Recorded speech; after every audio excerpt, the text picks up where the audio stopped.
Have you ever said something important and the other person just nodded, said, "Yeah, I get it," and you knew, deep down, they didn't get it at all? Not because they're a bad person, not because they don't care, but because something in the way we talk to each other quietly breaks down, over and over, without anyone noticing.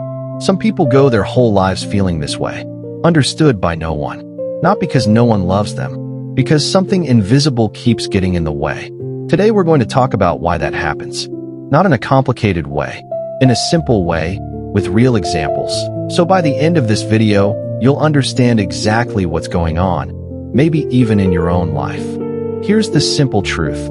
Feeling understood isn't about being smart or saying the right words. It's about something much smaller. It's about whether the other person is really with you in the moment or just waiting for their turn to talk. Most of the time, we think we're listening, but we're not. We're preparing. We're already thinking about what we'll say next. And the other person can feel it, even if they can't explain how. That's the whole video in one sentence. People don't feel understood when they feel like they're talking to someone who's somewhere else.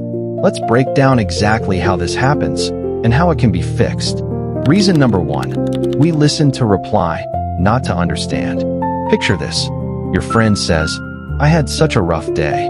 And instead of asking what happened, your brain jumps straight to your own rough day.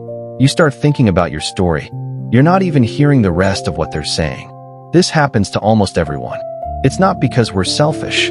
It's just a habit. Our brain likes to relate things back to itself. It feels natural in the moment. But here's the problem. The other person can feel the difference. When you're really listening, your questions are about them. When you're just waiting to talk, your questions are really just doorways back to your own story. Try this the next time someone shares something with you. Wait one extra second before responding. Ask one more question about them before you talk about you. That tiny pause changes everything. Reason number 2, we fix instead of feel. Someone tells you they're stressed. And what do we usually do? We jump straight into advice. Have you tried this? Why don't you just do that? It feels helpful. It feels caring.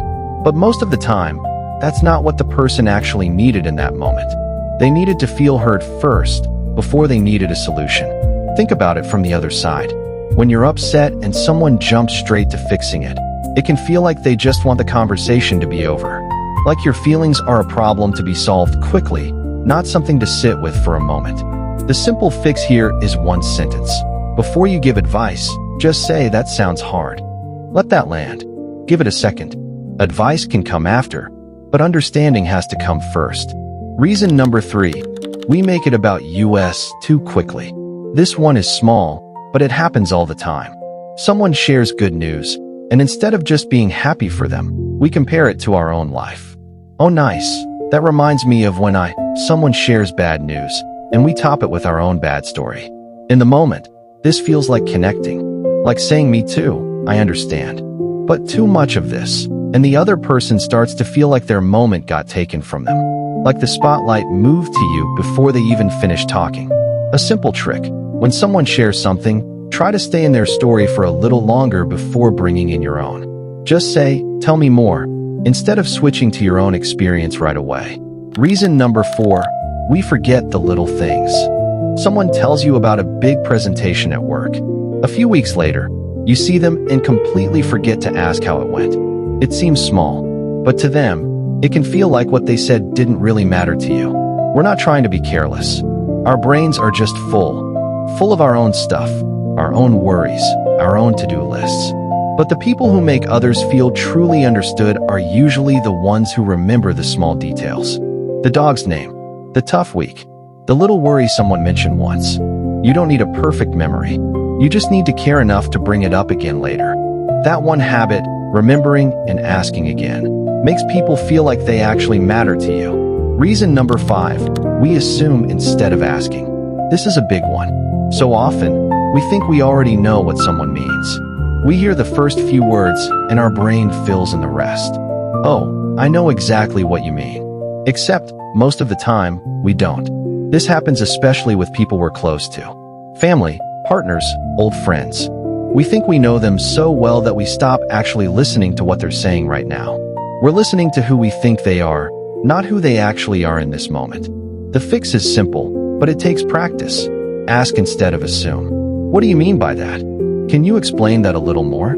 These small questions tell the other person something powerful, that you're actually paying attention to them, not just your idea of them. Let's pause here for a second.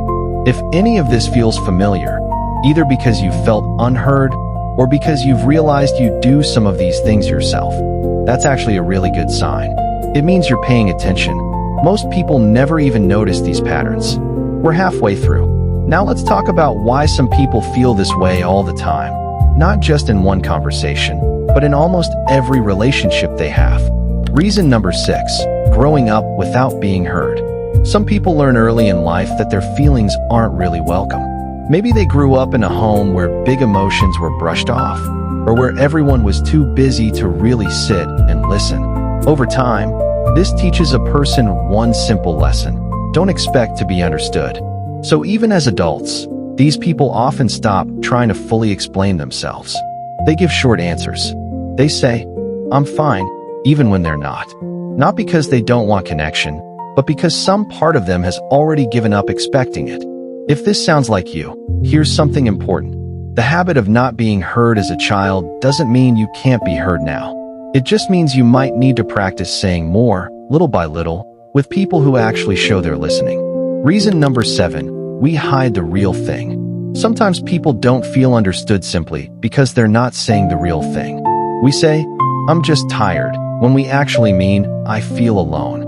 We say it's fine when it's really not fine at all. This isn't lying. It's protection. Saying the real thing feels risky. What if they don't understand? What if they judge me? So we say the safer, smaller version instead, and then feel confused when nobody understands the real problem, even though we never actually said it out loud. Being understood almost always starts with being willing to say the harder, more honest version of what you're feeling, even if it feels a little scary at first. Reason number 8, we talk to people who can't hold it. Not everyone is able to really sit with someone else's feelings, and that's okay, but it matters who you open up to. Some people are simply not in a place, emotionally, to really listen. Maybe they're stressed. Maybe they're not used to deep conversations. Maybe they get uncomfortable with emotions and quickly change the subject. If you keep opening up to someone who can't hold space for you, you might start to believe you're the problem, that you're too much or hard to understand. But sometimes it's simply the wrong person, not the wrong you. Understanding isn't just about what you say. It's also about who you say it to. Reason number 9, we're scared of silence. When there's a pause in conversation, most people rush to fill it. But silence isn't always bad. Sometimes silence is exactly what someone needs, a moment to think, a moment to feel understood without needing more words. If you jump in too fast every time there's a quiet moment, it can actually interrupt the other person's process of feeling heard. Learning to sit in silence, just for a few seconds, can make people feel more comfortable opening up to you. Reason number 10, we forget that understanding takes time. Here's the last one, and maybe the most important. Real understanding isn't instant. You can't fully understand someone in one conversation. It happens slowly, over many small moments, many little check-ins, many small questions, many times of actually showing up. People who feel deeply understood almost always have this in common. Someone stuck around long enough and paid attention consistently enough for real understanding to build. It's not magic. It's just time, plus attention, repeated again and again. So let's bring it all together. Feeling understood isn't about big gestures or perfect words. It's about small things, pausing before replying, asking instead of assuming, remembering the little details, being honest about what you really feel, and giving people and yourself enough time. None of this requires you to be a different person. It just means slowing down a little and paying a little more attention to others and maybe even to yourself. Here's what I want you to try. Pick just one person in your life this week and really listen, not to reply, just to understand. See what happens. If this video made you think about your own conversations a little differently, let me know in the comments. I'd love to hear which part hit home for you. And if you want to go deeper into this topic, subscribe, because I've got more videos like this coming. I'll see you in the next one.